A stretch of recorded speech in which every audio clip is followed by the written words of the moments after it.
All right. Hello, everybody. Steve Paletti, Brian Fonseca here from Las Vegas. 85-84 victory for the Scarlet Knights in overtime over Notre Dame. I think we're going to look back on this, Brian, and we're going to see this. This is Dylan Harper's arrival game. Only way to put it. 36 points, 12 of 22 shooting, 10 of 14 from the line, 6 rebounds, 6 assists, 1 turnover. I mean, speechless, right? Borderline flawless performance. In the first half, he kept them alive. He was one of the only two guys who could score. In the second half, he came alive and helped them almost win until Matalako's miraculous three pushed it to overtime.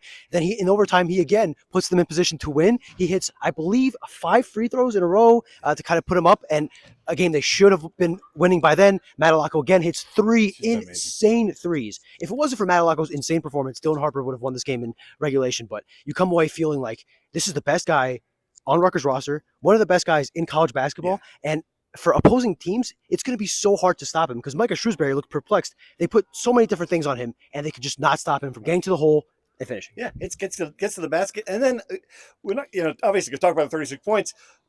Great shooting, but the 6 assists. I mean, Rutgers only had 21 other baskets. So think about that from that perspective. I mean, and a couple of times it just great awareness. Fed Jeremiah Williams for a huge 3-pointer for a dunk. I mean, the other part of his game on the night when he scored 36 points isn't getting a lot of attention, but it was great. Yeah, Micah Shrewsbury put it greatly, which I mean I would expect from one of the best coaches in college basketball. He has a great feel for the game. Yeah. He always knows, he's never rushed. He's always going at his own pace. He always knows what decision to make. It seems like he knows where the defenders are going to be and where to place the ball. Just never really makes a bad play. And for a team, again, in the first half that was all over the place offensively, he was really the guy that was able to kind of stabilize things and keep them from getting too crazy. Yeah, and I got to tell you, I got to give credit to the Rutgers Nation. This place was, I mean, at the end, it felt like 80-90% Rutgers fans.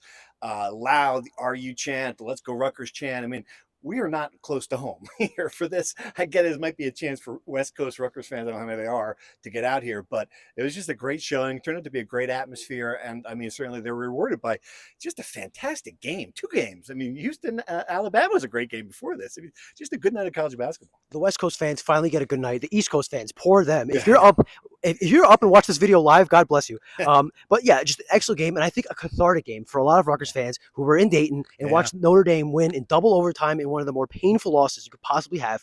Ron Harper Jr.'s last collegiate game. Dylan Harper comes here in the biggest stage of his early college career, dominates Notre Dame, gets a little bit of revenge. He acknowledged that he had it in the back of his mind, and Rutgers moves on to play Alabama, a top 10 team, a team that looked great against Houston, but didn't seem like a juggernaut the way they did against Illinois earlier in the season.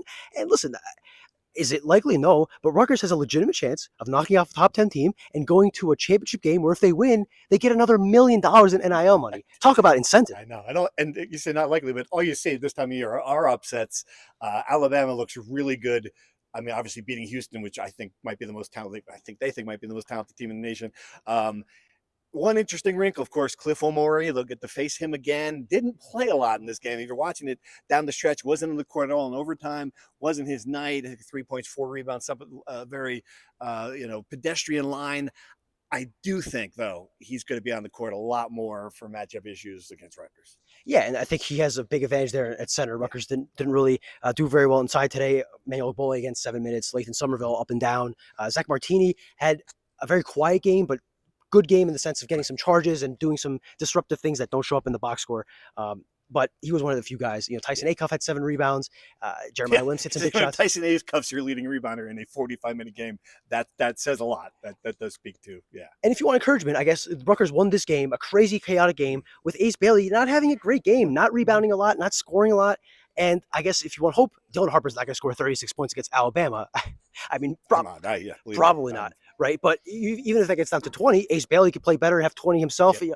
I think the upside there with Ace Bailey is there. But this, I think, just to kind of set preseason expectations were this. Dylan Harper was going to be the steady force. Ace Bailey was going to be the up and down guy who one day looks like the greatest player of all time and some days looks bad. He's had 2 good games, 2 bad games.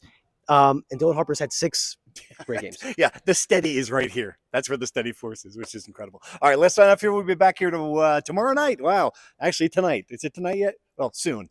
Thanks for watching. See you in 12 hours.